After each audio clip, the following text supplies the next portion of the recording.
After months of steadily dropping COVID-19 cases, Georgia saw a small increase in November. Caitlin Heck breaks down the latest trends in the case curve and explains if central Georgia counties are seeing more cases. As we head into the holiday season with more get-togethers and travel, Georgia's COVID-19 cases are far less than this time last year, but cases are not dropping as quickly as they have been. Right before the state's 2-week preliminary window, Georgia averaged around 850 new cases a day. 2 weeks before, the average was 807.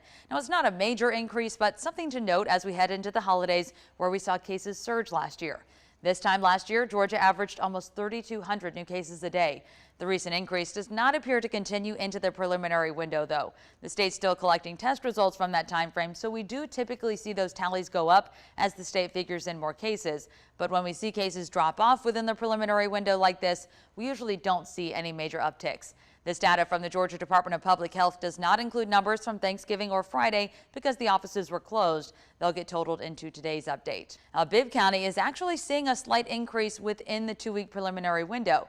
It will still take at least a week to see how significant the rise is, but here's what we do know. Right before the preliminary window, Bibb averaged 5 new cases a day, very close to the low average of 3 reported in late June.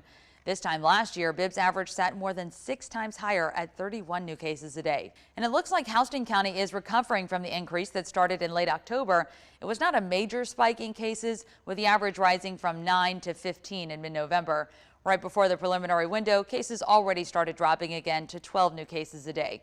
And most of our other central Georgia counties are still seeing cases drop. Of course, with questions still surrounding the new Omicron variant of the virus and a lot of people who traveled last week for the holiday, there are a lot of variables at play. We'll continue to watch all these numbers so we can break down the latest trends for you. I'm Caitlin Heck, 13 WMAZ News. As Caitlin said, one of those variables is the new Omicron variant. World health officials say it poses a, quote, very high global risk.